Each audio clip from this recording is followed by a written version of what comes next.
Wonderful. Thank you so much, Akanksha. That was very informative. Thank- May I request Lakshmi Menon to come and felicitate Thank you so Akanksha? much, Kavya. Thank you so much.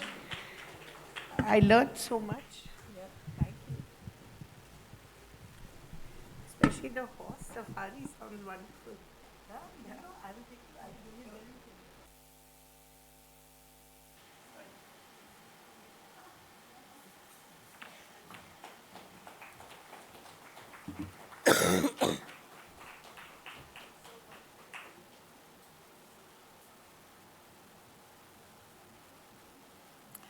Great.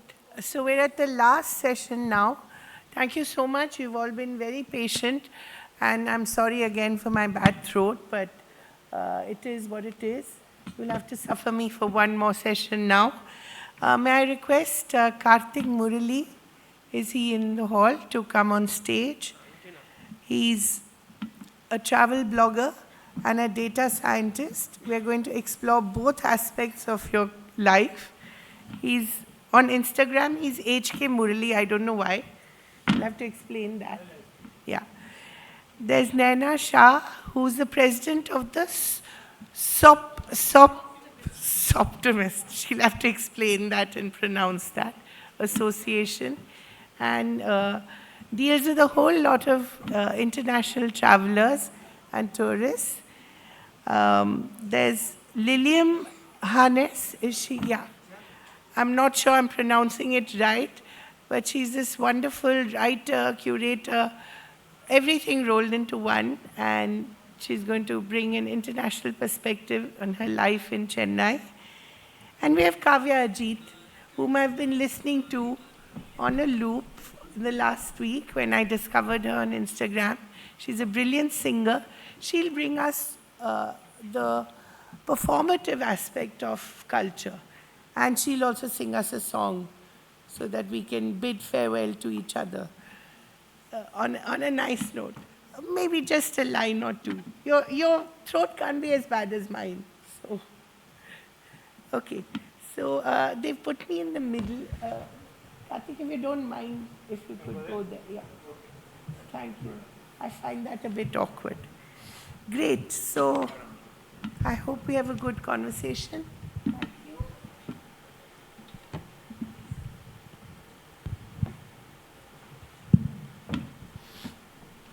Karthik, I'm going to start with you. Oh, he has to, of course, have a picture. His life depends on it. Yes. So, Karthik, I'm going to begin with you. What is the data telling us about the Indian tourist? Okay, so since you asked me about my handle, Yeah, first about why you're HK Murali on Insta and not Karthik. So my name is Karthik Murali, so K Murali, and H is my initial, so I thought HK Murali, and it's short, so I don't need, people can remember. There are too many Karthiks around. Correct. So people My can son remember. tells me that his name is also Karthik. Okay, nice. Thank you. So just about me, I'm a data science manager at Latent View Analytics, and also a travel blogger for the last 13, 14 years so far. I'm most envious of his feed. In the last week alone, he's been on a Sri Lankan cruise. He's been to Thanjavur. So thank you to India Tourism Chennai, which also started on this whole journey, and Incredible India. So I partnered with Madhya Pradesh Tourism, Gujarat Tourism, Tamil Nadu Tourism, and Odisha Tourism. So pretty much all the sponsors here. Thank you for that again. And also I work with destinations and airlines to promote these countries. So and each of them is in a way with a mission or a purpose. So Sri Lanka, as I said, like you mentioned, right? So they were ravaged by floods and all those things. So every time they call me and say, Karthik, actually the situation is different. Your media, a lot of other media, not Indian Express, are like sitting out of Bombay and Delhi, and they're just saying, you know, Sri Lanka is like this, etc.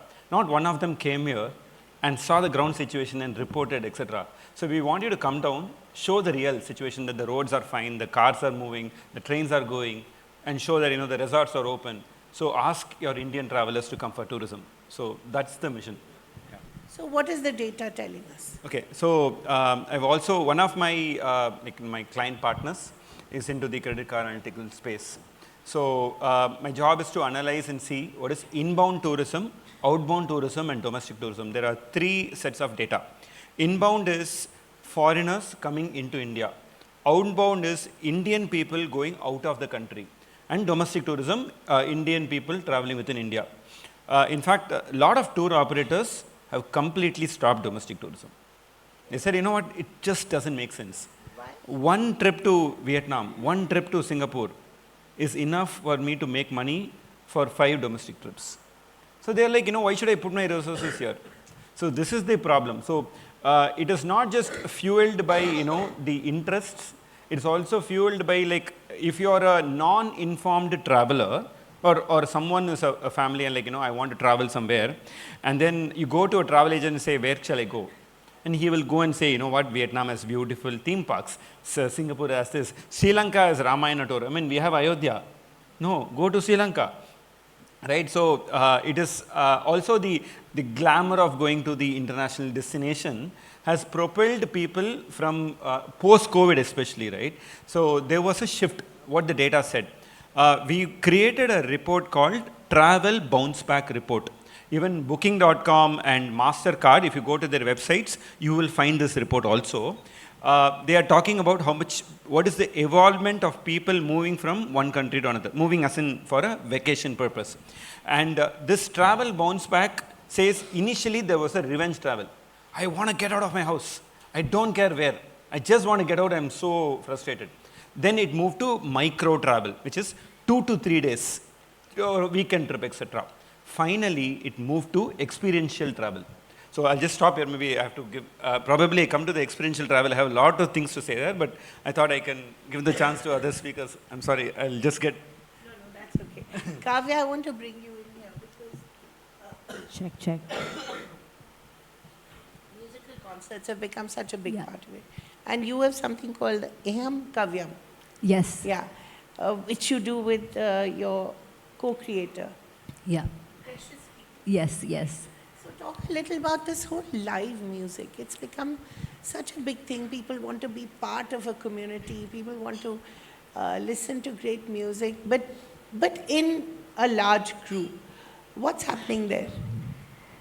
We know that music is one of the most powerful tools with which we can blend different cultures, traditions, languages, and unite people irrespective of the differences. Now, when we talk about live concerts, I think that is, you know, in this case, we are literally bringing not hundreds or thousands, but lakhs of people literally under the same roof or to one particular geographical location. I mean, you know, we have always talked about music as, you know, something that brings peace and harmony and the healer of the body, mind, and soul and all of that. But who knew that music could actually, you know, make us get out of our beds, pack our bags, and make us travel across not just cities or towns, but across countries and continents. So that's what is happening with the live music concert tourism. So if I'm not wrong, I think the last year and even this current year, we're seeing a steady rise in the number of live music concerts that are happening, especially in India. And What's your experience been? How is it different from singing by yourself in the studio? Must be nerve-wracking, of course. singing in the studio or singing live or watching somebody else perform live? Singing live. Singing live. It gives you a total adrenaline rush. It's, you know, it's incomparable to anything else.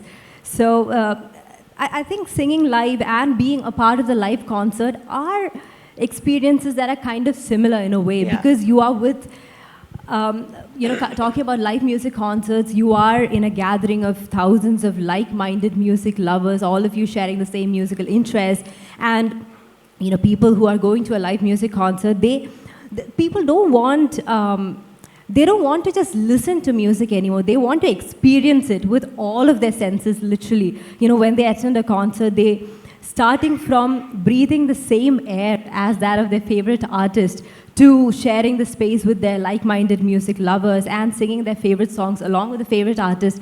I think that is one of the most wholesome experiences you can ever have as a genuine music lover. And I also happen to read that Gen Zs are definitely leading the pack. You know, they are in the forefront of the, traveling for live music concert kind of an idea. They have their eyes and ears everywhere, constantly on the lookout for, live music concert announcements and intimations from the online ticket booking partners to know what's happening when and where. And let me also tell you this, it is not an easy thing to do, attending a concert, starting from the stage where you book the tickets. Imagine, that itself is a hurdle that you have to cross, because for a concert like, for example, Coldplay or Linkin Park, grabbing your tickets itself is a hurdle. Now imagine that you've gotten the tickets, getting to the venue, finding a spot there and watching the performance and going back home healthy. In one piece. Yeah, in one piece. Itself is a task. But, despite all of those difficulties and inconveniences, I think people are still craving such experiences. So, the Lollapalooza. But is it just for bragging rights, or is there something more? No. So yeah, that's what I'm about to tell you now. So the Lollapalooza just happened last week, and 2 days before that, Linkin Park had performed in Bangalore, and it was the same Linkin Park that was the main attraction for the Lollapalooza also. Unfortunately, I couldn't make it to the fest this year, but then my friends who attended the concert told me that there were 70,000 attendees. 70,000 people gathered in one place for one reason, that is Linkin Park.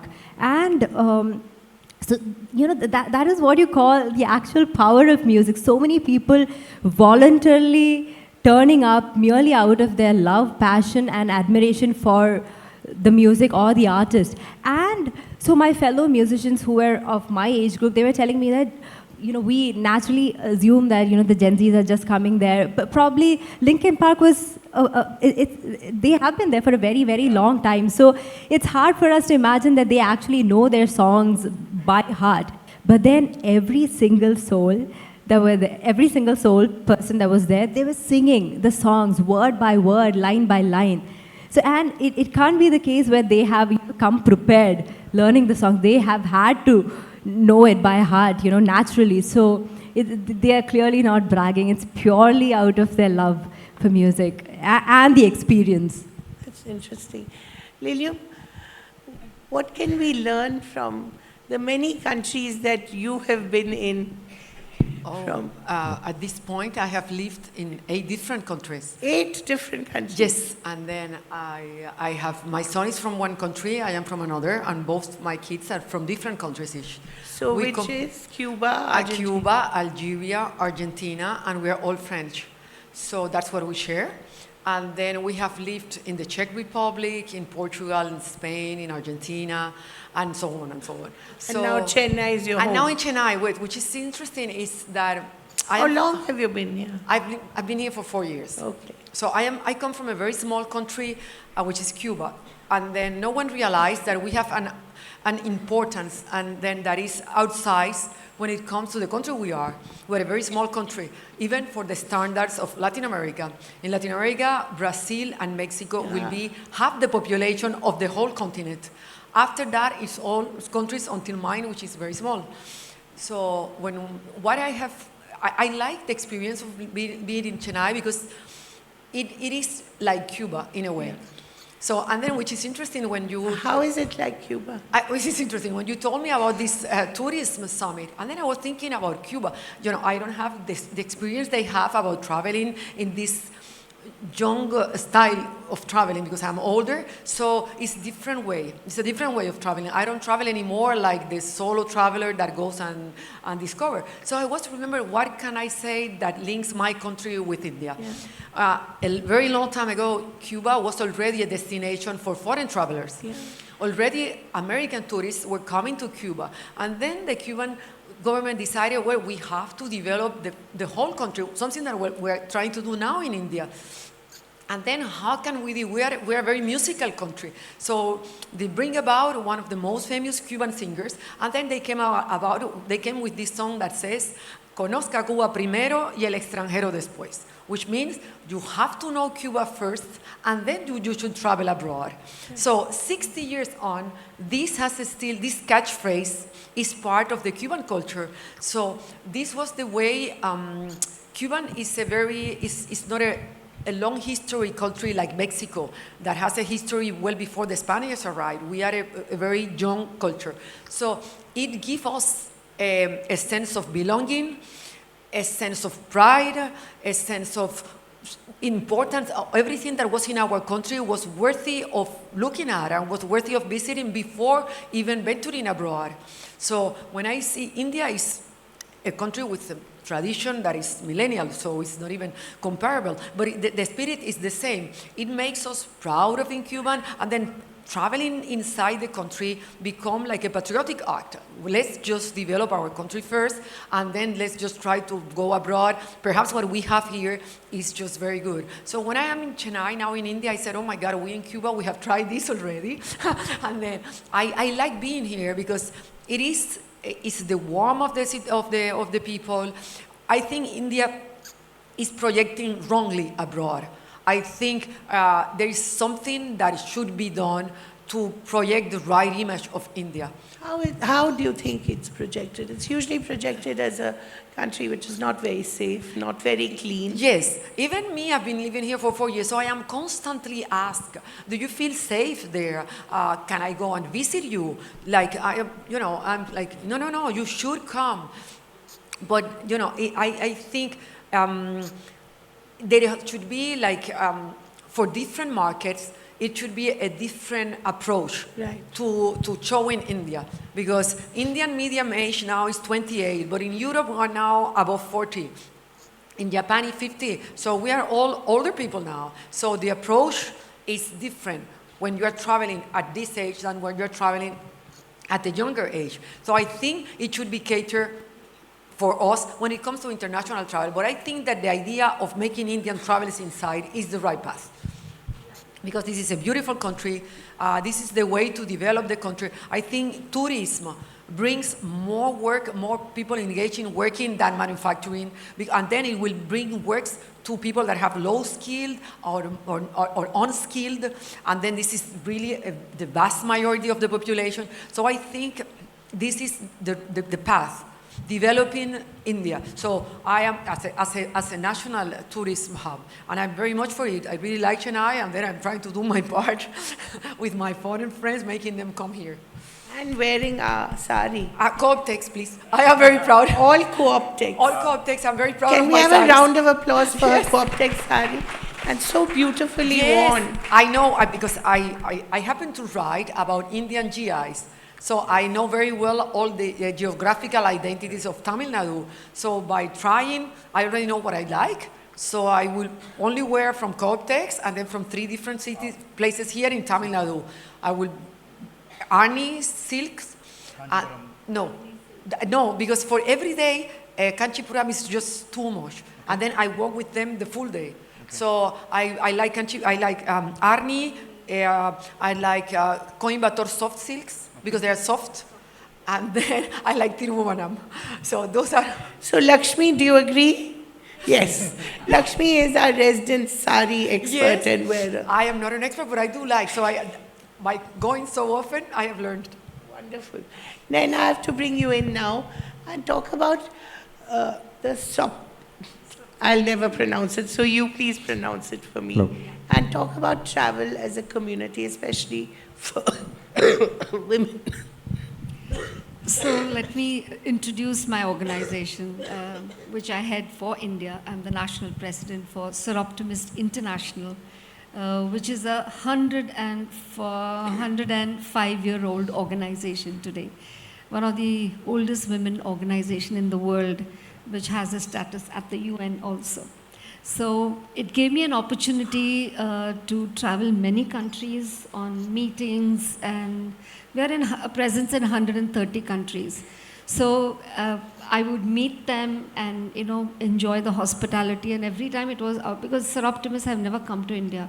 They still think we are a land of snake charmers and all kinds of things. And I have enjoyed so much hospitality there. So when I became the national president, I said, this one thing I have to do is bring Sir Optimist here. And what better way than to do this heritage cultural tours for them.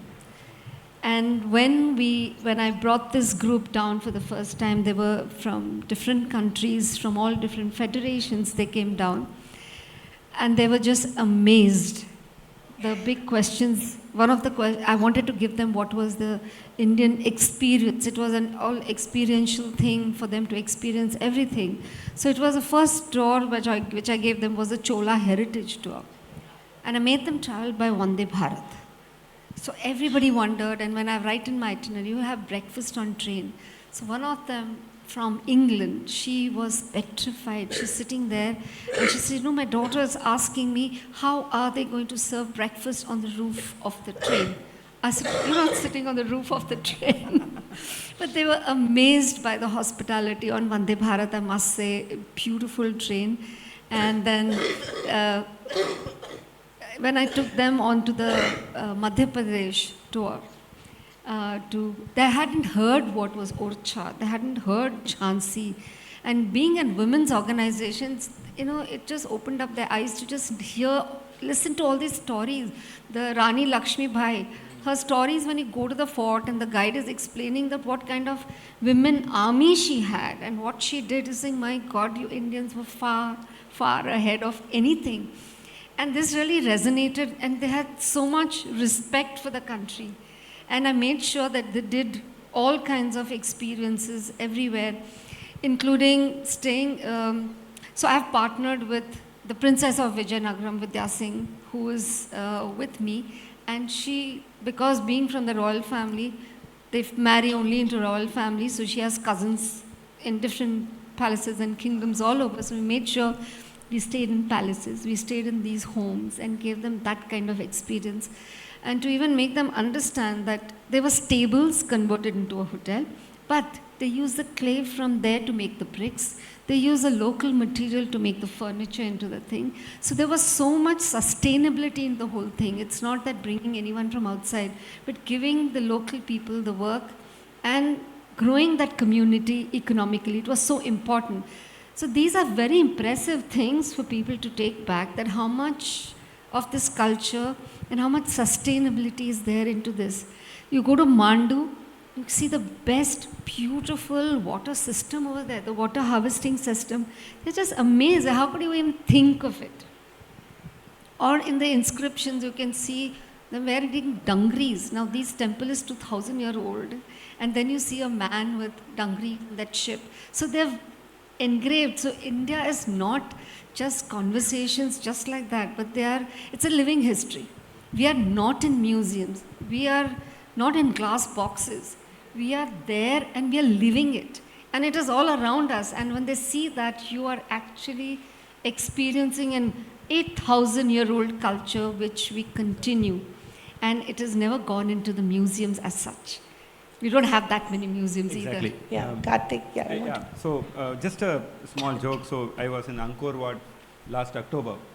Beautiful thing, and I think Ashwin showed a picture of a tree on top of a house. They have the same thing called Pre-Roop Temple, and they have now called it Tomb Raider Temple because it featured in the Tomb Raider. It came out, it was beautifully maintained, inscriptions, boards, signages, explanations about everything. It came out, maintained by India. Like they maintain India. Okay. So why can't we do it here? Exactly. And what all four of you spoke, including Mandu, right? I thought I will mention Mandu and you also mentioned, is a concept called hyper-local tourism. So the whole concept of, okay, I'm going to just go to Delhi, I'm going to Bombay. No, I'm not going to Delhi to just see all the 5 monuments. I'm not going to go to Madhya Pradesh to see, etc. I'm going to see specific activities. It could be food, or it could be, etc. This was popularized by apps called Klook, Get Your Guide, etc. They said, you know what, stop your customized package tours, etc. I will offer you a special tour. It could be a bus tour, it could be a bus tour in Bangkok, but the best difference, Michelin food. It could be a Thai cooking class. Why was such a hyper-local activity? So when I went to Maharashtra, invited me for a eco-glamping festival in Nashik. And they cooked amazing Maharashtrian lunch in the middle of a farms. So that, she said, I offer this as a service. But sitting out of Chennai, I do not know that. So I got a mail, also a very interesting thing, I got a mail from someone at jajpur.com.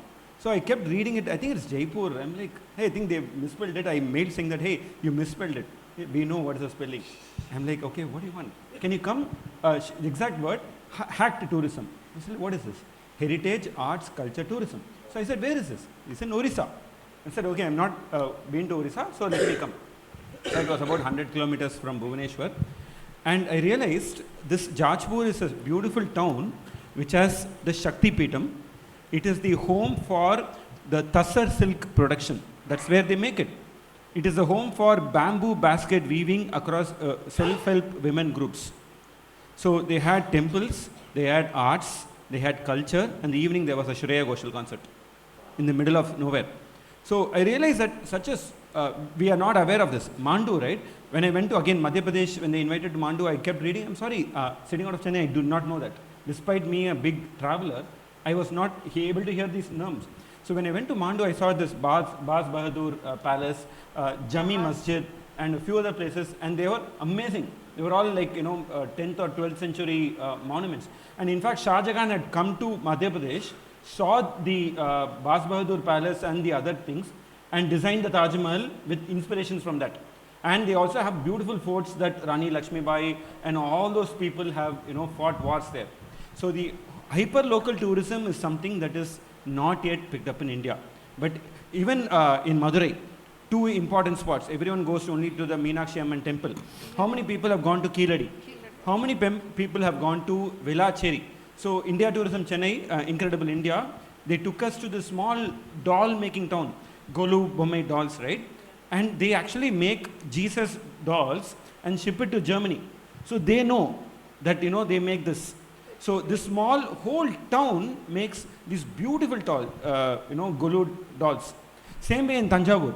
They make Tanjavur and Swami Malai, beautiful cities. Again, people only go for, the Brihadishwara, etc. They make Panchalokam idols. Panchalokam is brass, copper, zinc, gold and silver. They make an idol with 5 different elements. And they make a Krishna, they make a Pulyar, they make Lakshmi, etc. And I mean, of course, it's on all different price ranges. And they showed me how they did it. And they said, sir, all our visitors are foreigners. Why is All that? like Liliam. I'm like, Huh? Yes. They're all like you. You want to learn about things. Yes, I am. I travel since we married.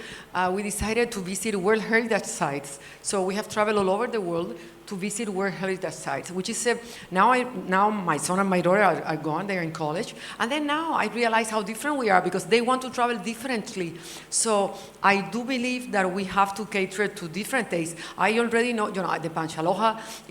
I know some because of the bronze making, and then I have been to Tanjavur because Tanjavur has a beautiful collection of Tanjavur paintings. And they have the Nataraja bronzes in the museum there. So since I am into art, yes, I am interested in contemporary art. That's how I get to meet at the beginning everyone in Chennai. I was very pleased that last week we brought here an exhibition of contemporary art from Latin America and Northern Africa, and really the interest in the city is there. I believe that we have a city that have grown so fast that we have not been keeping pace with the growing. I think it has so much potential for art to develop, to make the city known outside. It's such a huge city. So for me, at this point, I believe that there's so many things that should be known, and then we should start by bringing people from outside Chennai in India.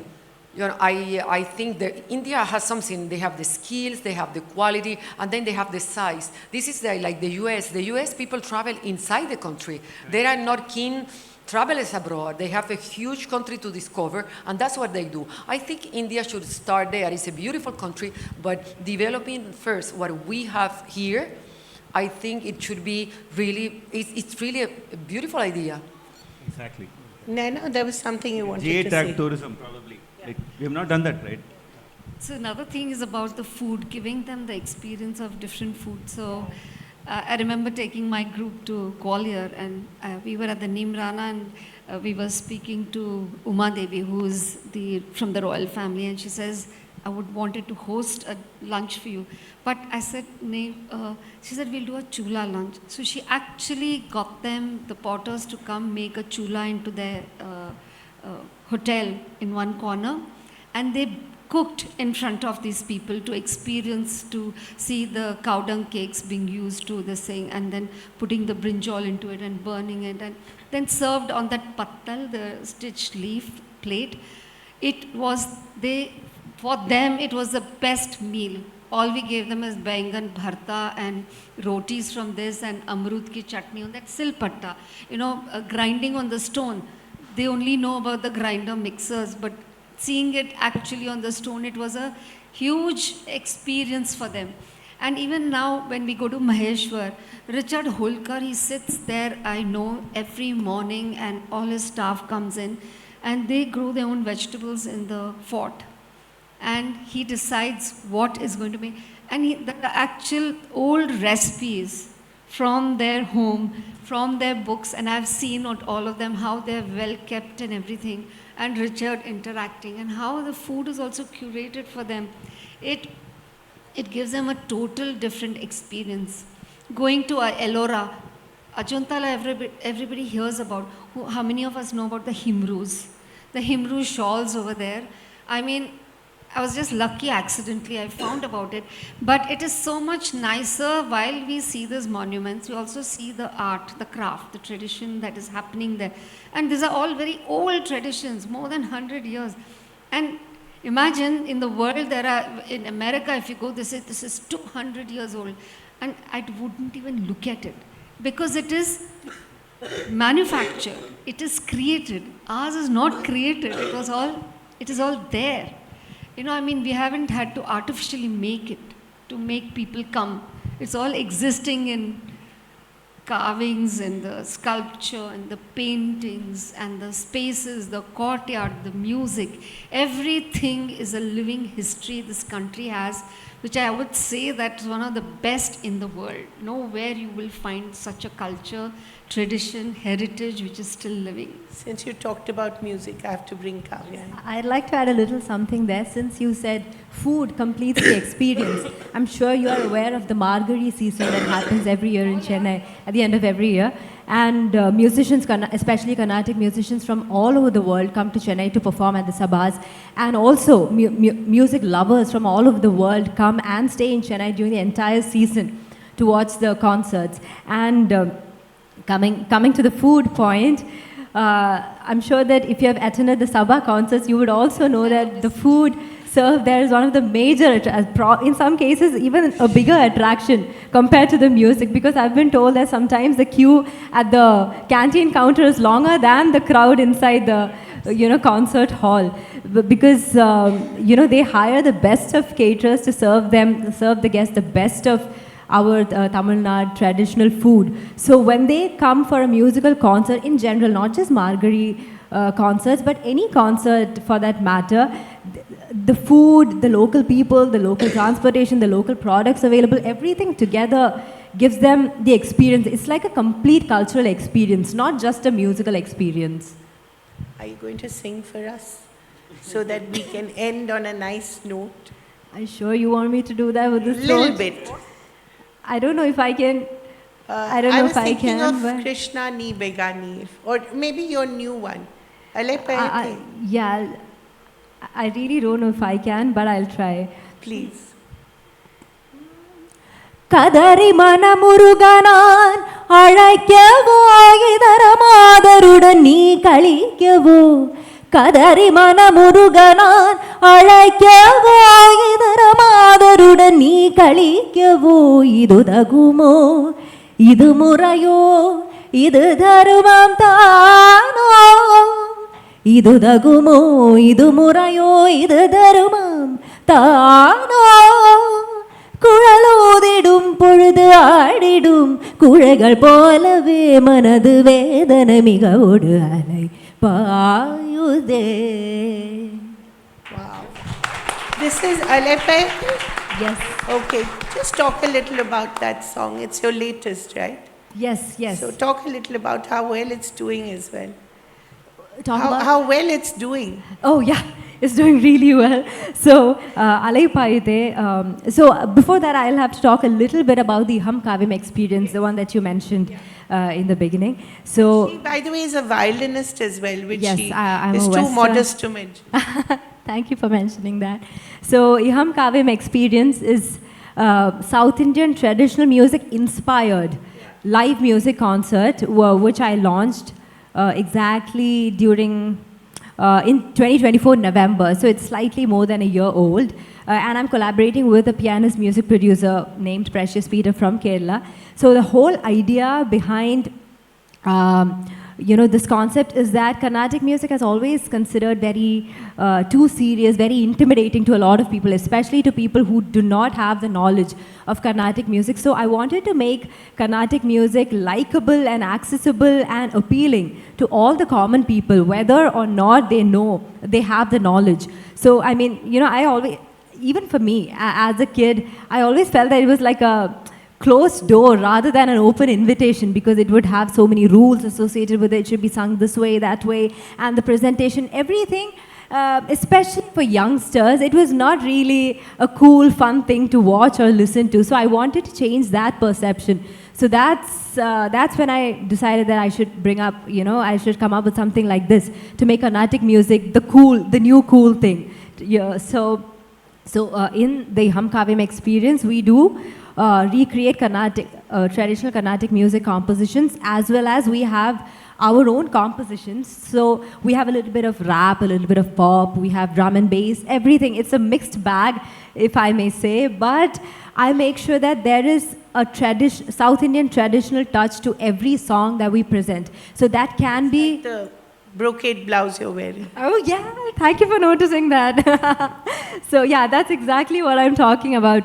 So sometimes Carnatic music, yes, it's traditional in nature, but for the other songs, if it's an English song, I make sure that there is a little bit of swaras in between, or probably if there is no scope for it, I'll make sure that there is a South Indian traditional instrument used in the track, like as subtle as a mukhar shankar or a veena bit here and there, so that every song sounds rooted to the South Indian tradition. So that's what Iham Kavim experience is about. And coming back to Alai Paite, so this is the first track on which I collaborated with my partner Precious, and following Alai Paite, we recreated two other Carnatic songs. One is Panimati Mukhi Bale and then Manavyala Kinchara. So and to our own surprise, Alai Paite did so well, and it's not even a commercial take on the song, it's not a pure traditional take, it's a lo-fi version of Alai Paide, arranged in a very different experimental manner. But then when I saw that people are really liking it, that's in fact one of the factors that nudged me to initiate the Hum Kavim experience concept. And you have 224,000 followers. So you must be doing something right. Yeah, I think so. I like to believe so. Do you think we can persuade you to sing again? Do you really want me to do that? Can we play Kavya's video on the big screen? Do you have any video from her? Maybe the Alai Paite. It should be easy to... I think there's a request from the audience. Oh, that's lovely. Whoever it is, thank you so much. Meanwhile, you can think of the next song you want to sing. Krishna Ni Begane. Krishna, You it's so beautiful. You do it so well. Shall we wait for them to play that? Yeah, and then you can sing that. And talk a little about Krishna Ni Begani. I think not everybody will know about it. Yes. Krishna Ni Begane is... So that happened during the lockdown. So I started off as a playback singer, predominantly in Malayalam, and then I went on to becoming a full-time live performer and a performing Western violinist. And just when things started looking brighter, the pandemic hit. Right. And like everybody else, I also had to go back to my cocoon. And although I began my musical journey as a Carnatic musician, learning Carnatic music from my grandmother, somewhere along the way. Oh, she's also part of Yes, her yes, videos. a few of my She's videos. 92 years old. Yeah, she's 94 Amazing. now. Yeah. 94. So, yeah, That's yeah. good. So although I started, my basics are Carnatic music, I somewhere along the way lost touch and I lost interest in Carnatic music because I never thought that it was a cool thing to do as a teenager, as a youngster. So I moved on to, attempting and exploring other styles of music. And it is during the pandemic that I literally came back to my roots and I thought, okay, now would be a good time to revisit my basics and see what I can do with it. So that's when I started my YouTube channel and started, recreating and putting out Carnatic music recreations. And Krishnani Begane is one of the first songs that I recreated and released. Do we have the video, Magesh? Okay. I hope I've not given you my cough. Oh, no, I already had it. I came bringing it.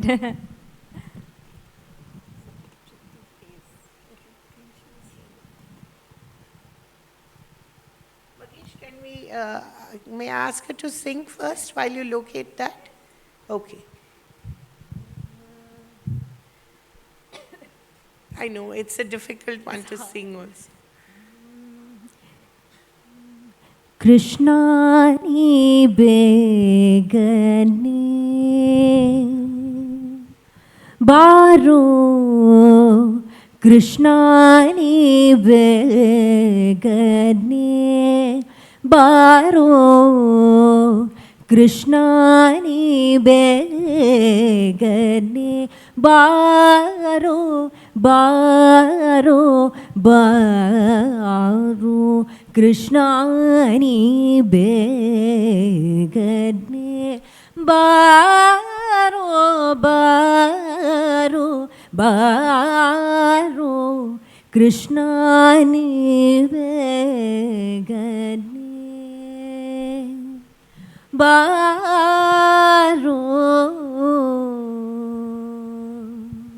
Wonderful. Louder, come on. Thank you. Magesh, do we have it? It's available on YouTube if it's Yeah, it's got it. Which one have you got? the one with the coolers or on the beach. I love the one with the. And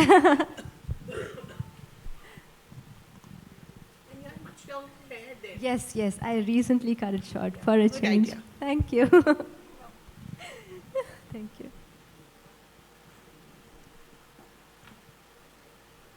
What do you think of our music, Liliam?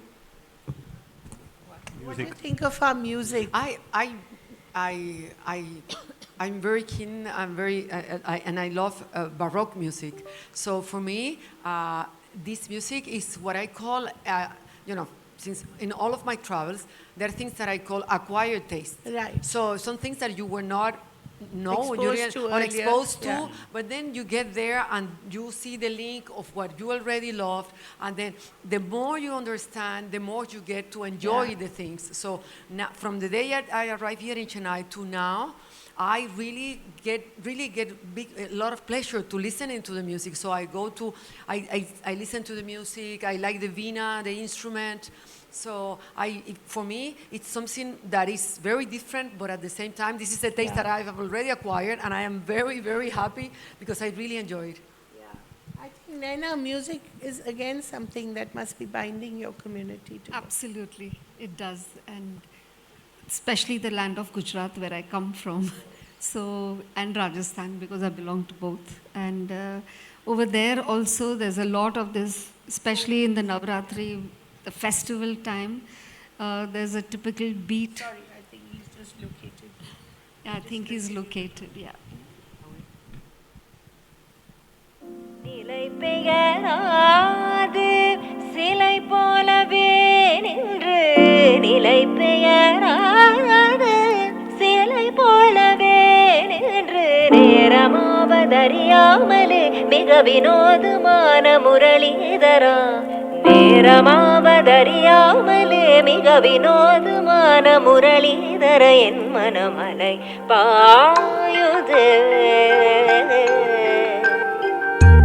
அலை பாயுதே கண்ணா என் மன மனமதில் அலைபாயுதே ஆனந்த மோகன வேணுகானமதில் அலைபாயுதே கண்ணா என் மனமலை பாயுதே உன்னானந்த மோகன வேணுகானமதில் அலை பாயுதே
Nobody wants it to end, but we have to, unfortunately. Naina, what were you saying? Yes, thank you. Thank you so much for playing Unprompted. that. Thank you so much. So beautiful. Thank you. It's so well done. Naina, you were saying something? Yes, and especially when these my guests arrive, we every evening try and do some cultural thing or the music.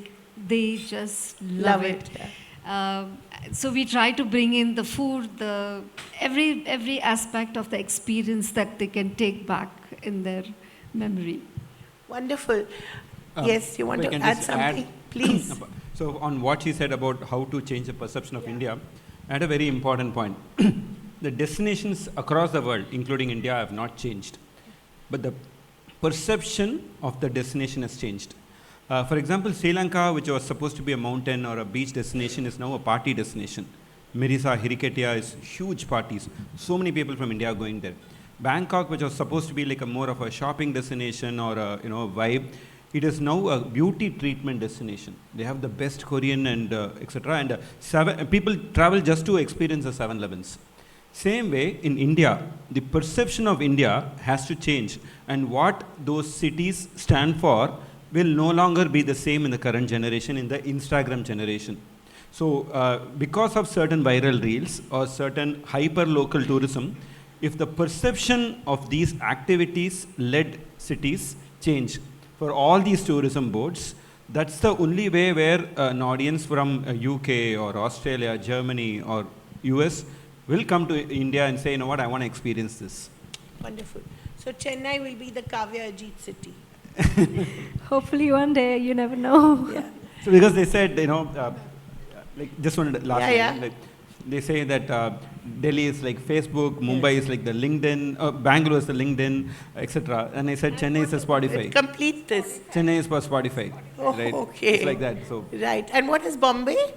Bombay, I think it was Bumble, I think. Great. Thank you so much, all of you. May I request Lakshmi Menon to come and felicitate all of you. And thank you especially to Kavya for singing Thank you, my pleasure. despite a bad throat. And to all of you for bringing so many different perspectives to the conversation today. Thank you. This is the end of the Tourism Summit, guys. I hope you had a good time. We promise to come back next year, bigger and better. Thank you.